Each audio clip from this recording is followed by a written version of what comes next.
Mister? How do you operate this Twitter thing or this Instagram thing or whatever the heck? You're supposed to know all this stuff. Anyway, welcome back to the show. Welcome back to the Monday edition of Snowman in the Morning. This portion is brought to you by BetUS.com. The NBA and NHL are in full swing. Major League Baseball is on the way, but it is March Madness that is upon us. And if you want the best action, BetUS.com is the way to go. The sportsbook is celebrating their 30th year with the best action at the best time. Log on to BETUS.com and use the code Snowman for a 125% deposit match. BetUS.com, where the game begins. You can also check us out on snowmanmultimedia.com. Man, whole bunch of stuff happened over the weekend, including a trade that got my attention. And that trade involves one Justin Fields. The Bears decided not to keep him. Quickly to the Fanatics feedback zone. RC, your Aces and Hawkeyes guy. Hey, Snow, what's up? What's going on, RC? I don't want nothing to do with South Carolina or LSU, and you know what I mean. Indeed, I do, unless there's absolutely just no other choice. Well, I plan to cover the women's tournament and national championship game April 6th in Cleveland. I have my thoughts about the women's Final Four, and I'll talk about that later on this week and next week because it's a two-parter. Now, to this piece of business, there has been so much talk about what the Bears should do with Justin Fields, and my wife is going to yell at me if I don't put on my glasses. Sorry about that, honey. There we go. Oh, yeah, much better, much better. Much ado about Justin Fields. Much to do with Justin Fields. So how do the Bears handle this? They traded Justin Fields to the Pittsburgh Steelers. Let me say that again. A day after they acquired Russell Wilson,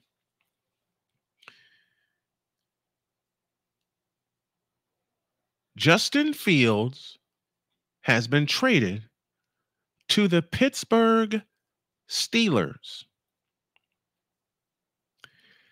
The Bears own the first pick in the 2024 NFL draft.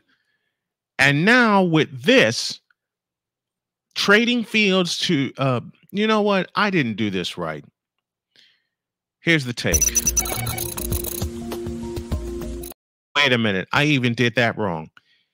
The Bears traded Justin Fields to the Pittsburgh Steelers for a 6th-round pick that goes to a 4th-round pick based on Fields' playing time. Let me read that again. The Bears are trading Justin Fields to Pittsburgh for a 2025 6th-round pick that goes to a 4th-round pick based on playtime.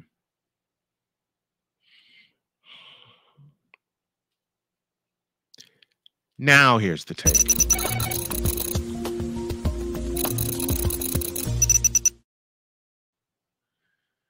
Chicago Bears, you just proved to me why you will forever be in the position that you were in. Because you traded a quarterback that you wanted to develop, needed to have the right people around him. And you got a 6th-round pick in 2025. And based on Fields' playing time, it could turn into a 4th-round pick, which gives me the clue that they're going to draft Caleb Williams. Why? Why are y'all making this move? All this is just another quarterback for the Chicago Bears to ruin. Matter of fact, I will say it this way. And a lot of people are going to There are a lot of people whose feathers are going to be ruffled, but I don't really care. I don't care. Let me say it this way. From a native Chicagoan who has watched the Bears, courtesy of my parents, for years, they have never had a franchise quarterback. I will say that again.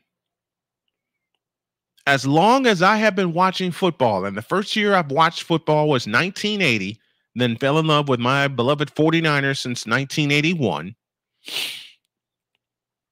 they have never had a franchise quarterback. Ever. And I know Victor's going to bristle at me. I'm going to have him on tomorrow. Don't bristle at me with Jim McMahon. Do you know how oft injured Jim McMahon was? All Jim McMahon did, and I want you to find the lie in my next statement. All Jim McMahon did was ride Walter Payton, Matt Suey, and his teammates to the Super Bowl. The same argument that people are saying to me about one Brock Purdy. That's a two-parter, and I'll do that later this week. Oh, by the way, the Bears had one hell of a defense, which I loved. So, hey, why not?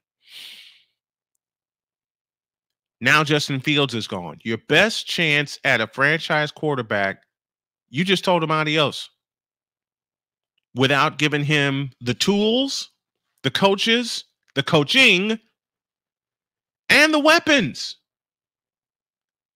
Like I said last April during the draft, and we'll have live coverage of the entire draft this year, the Chicago Bears, with the trade that they executed, mortgaged their entire future for DJ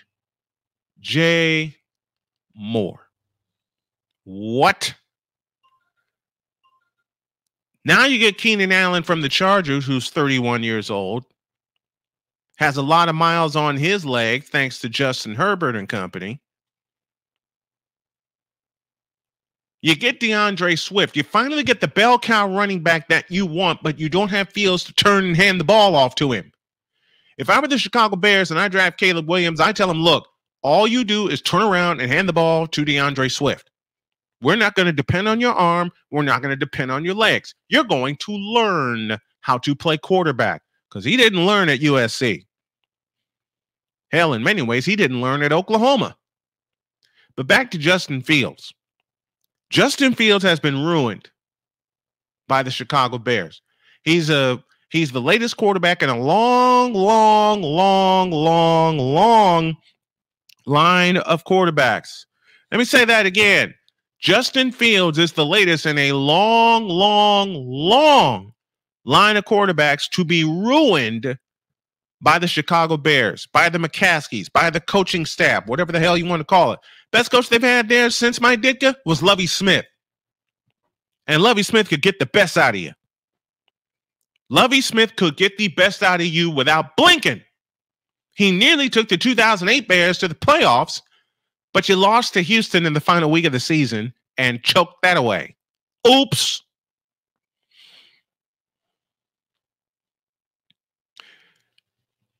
And to the Pittsburgh Steelers, I say, which Justin Fields are you going to get? Which Justin Fields is going to show up on a week-by-week basis? Now, they've already made the announcement that Russell Wilson is the day one starter. I tend to think that is not going to happen, because for some reason, the peer pressure is going to get to them, and they're going to bring in Justin Fields to spot start. Justin Fields is a spot starter. He's not a full-time starter like the Bears made him to be. Not even Jay Cutler was a Bears franchise quarterback. That moody bleep, bleep, blank, blank, blank.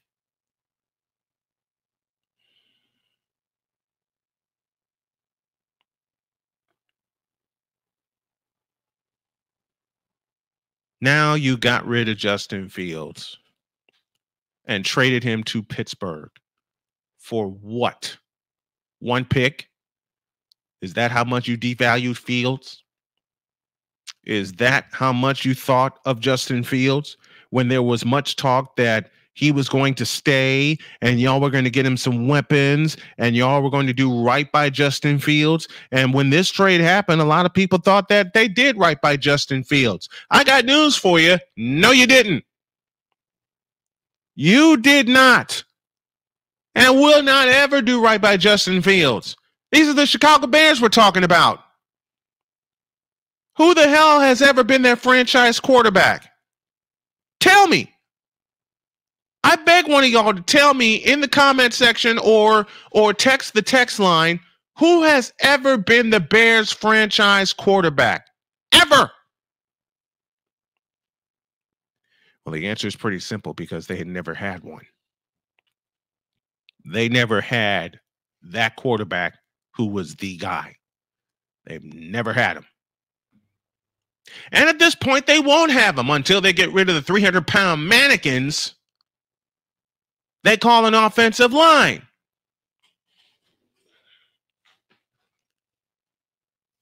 Justin Fields has been ruined because they saw a couple of good games from Fields, including a playoff game against Clemson, which they lost, by the way. And they thought, hey, let's trade up to the 10th spot and grab him. Knowing they did not have the tools or coaches in place to develop Justin Fields. Now Fields is going to languish on the bench in Pittsburgh forever until they get tired of him riding the bench, until they get tired of him riding a hole in the bench, until they get tired of him, and until they get tired of the bad Justin Fields that keeps showing up on spot starts, because I guarantee you there's going to be a spot start this year for Justin Fields. I could be wrong in that guarantee. I'll face the consequences from the fans later. But I guarantee you there's going to be a spot start by Justin Fields, and he will not be ready. Just the same, Caleb Williams is going to be handed the keys to an old 1991 Toyota Corolla, which I've had, and not going to know how to even run the jalopy, let alone an offense like a Philadelphia or a Kansas City or a San Francisco. I even had some ridiculous soul tell me that if Justin Fields were in San Francisco, he'd run that offense better than Brock Purdy. Are you out of your rabbit-ass, rat-picking mind? And I leave y'all with this. Justin Fields is all about himself. He's not all about the team. He never has been all about the team and never will be all about the team, which is why his ass is on the bench and will remain on the bench until he clears this up, his head, between the ears. And the same thing goes for Caleb Williams. You should have kept Tyson Badgett and allowed him to be the starter. He moved the offense better than any quarterback that I would see, that I saw from the Bears, including Jay Cutler, in the past 10 years. I said it, Tyson freaking Badgett. The Bears quarterback room, or the Bears quarterback list, I beg your pardon, is starting to look like the Cleveland Browns since they returned in 1999. The only consistent quarterback, and I use the word consistent very, very loosely, was Jay Cutler. That's the only consistent quarterback that they've had in the past 10 years. And it took a miracle to have that happen. And I don't even give Jay Cutler the credit he deserves, because in 2010, they had the NFC Championship in their house against the Green Bay Packers, a team they should have beaten on the last week of the season, but old Jay Cutler threw a pick, which sealed a 10-3 loss at Lambeau Field. They had already won the Central Division, or NFC North Division. I still call it Central. I don't care. They had won the Central Division. They secured home field advantage for at least the first 2 rounds. The top seed got knocked off which means the second-seeded Bears played the sixth-seeded Packers for the NFC Championship, and they allowed a 50% Aaron Rodgers, meaning he was injured, to walk down the field and sock them in the mouth and kick him in the ass. And they haven't recovered since. And that was with Jay Cutler at quarterback. And you're going to trust Caleb Williams to run that offense? Even with a brand new offensive coordinator and Shane Waldron? How long will Shane Waldron last? My other question is this: how long will Caleb Williams last? You need to sign a stopgap. And this is me making this suggestion to the Bears of signing a stopgap quarterback while they allow Caleb Williams to develop. Hey, you know what the crazy part is? The Bears have had nothing but stopgap quarterbacks since 1986. And they will continue to have stopgap quarterbacks until they get some coaches in the house that actually want to develop them. And that actually starts up top when the McCaskies decide to sell the team to someone who's competent in football and tell everybody bye-bye. Everyone's saying Ryan Poles making moves. No, he hasn't, because he hasn't made a significant move to help this team. Are you kidding me? So get out of my face with this Justin Fields talk and get out of my face with this Caleb Williams talk. Look, I used to live in the state of Missouri. I am 51 years old, and these four eyes have one simple sentence: I will believe it when I see it. That's Snowman's take. What is yours?